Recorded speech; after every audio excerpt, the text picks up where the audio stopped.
Good morning, comic book fans. Welcome back. It's the Ka-Pow Comic Special 2025 Countdown. We got an indeterminate number as far as I can remember, but I promise when I do a title for this screen, I'll check what number it is. But it's the New Gods. It's really, really good to actually have this kind of larger long form thing from Ram V again.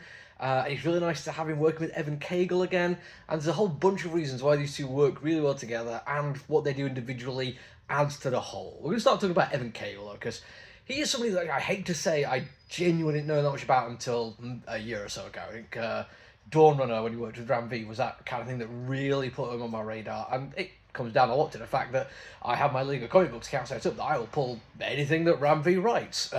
So well done, Evan Cagle. You made some sales out of that. But it was an amazing book. Genuinely is a beautiful piece of art. I would absolutely recommend everyone checking it out. Following on from it, I wasn't sure what they were going to do, and this feels like the right thing. In terms of his art style, I feel he is 100% the right person to go from a slightly tighter but still quite large story in terms of Dawn Runner and go for something pantheonistic where there is a literal host of characters, not just the New Gods but also the DC regular Justice League superheroes et al., and also the various bad guys from it and just other humans in the world. All of this suits him down to the ground because he can take these huge, over the top, stylized characters and put them in world of costume superheroes and world of regular people and make it all feel very much of a muchness. Kind of does this a little bit by leaning into even the regular people being that just a little bit more stylized, but it is the level of detail he managed to put into it while also making it look effortless and loose, which really, really pays off for this. Because in those huge space battle moments where his knack for drawing exceptionally cool looking sci-fi future tech, it's just amazing. Like, I mean, there's not many people out there can do as good as I was maybe Jason Burrows, but the level of detail he puts in while making it look loose and free and organic is it's just second to none. Like, absolutely spectacular. And throughout the comic book, we see multiple characters, each 100% distinct and unique, and we see them in a variety of poses and activities, and even costumes and that change. But they are all 100% realised to the point that there's never even a hint of like, well, hang on, what's that person doing there? They were somewhere else a while ago wearing a different thing. You just go, oh, that's them. They're here now, and you just follow along with it, and every single one looks amazing. I can't get over how much I just like Mr. Miracle and Orion in this. They look spectacular, and then you compare it to just the core DC superheroes as well. Yeah, I mean, no notes. Keep it right the hell up. But if it wasn't for Ram V, I still might not have gone for this one. New Gods kind of stuff, I'm not necessarily a huge fan of. I think the aforementioned Ryan and Mr. Miracle have always been a little bit of an issue for me with this idea of two people from different places, swapped and raised differently. I think it butts up against the nature versus nurture thing just a little bit too much for me to really enjoy it.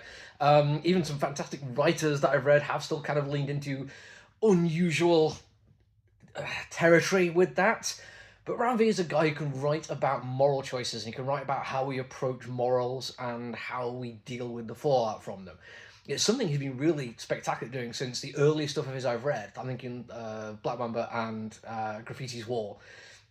I feel like he is particularly well placed to look at structures of power and how those people with power apply it and how that can change how we see moral rights and wrongs. And I don't think there's such a thing as a pure moral right or wrong. I think everything is shades of grey to lesser or greater degrees, but I think these are conversations worth having. If you do something because you think it's the good thing to do, does that make that a good thing?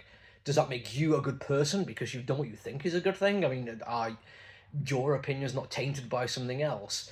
I mean, it goes to larger topics. If somebody you think is good would do something and you go along with the same thing, does that make that a good thing? Does that make you a good person? And you can flip that. If a bad guy tells me to do something and they do it, does that make them a bad person? Does it make it a bad thing? I mean, hell, you can look at just how hard it would be to justify doing some things that you wouldn't necessarily want to do, but if you're in a position where you don't have the power to go against it, does it make you just a bad person? Does it make you a victim? These are all big, important questions. And this comic book in particular ask those kind of things. What would you be willing to do to save 100, 1,000, million people? What would you be willing to sacrifice to save one? Do you think you'd do it again? Do you think the repercussions of those things would be worth it? Are these decisions made in a vacuum? How would everyone else respond to it? I mean, brilliant questions, well asked. And I mean, Ravi's writing is always spectacular. I've said it before numerous times on numerous videos. The one thing I absolutely love about him is how much you just want to read what he says out loud, for the sense of poetry, the cadence and rise and fall he puts into it. I don't remember quite as much of that in this, although there were certain instances of it, but he is writing about far bigger ideals. He still managed to find time for the personal, but it's a different scale, a different scope to some of the other stuff I've read by him, and I'm 100% there for it. A great book, and great looking. That's it from me for now, though. Until I see you all again, look after you, everyone. Stay safe.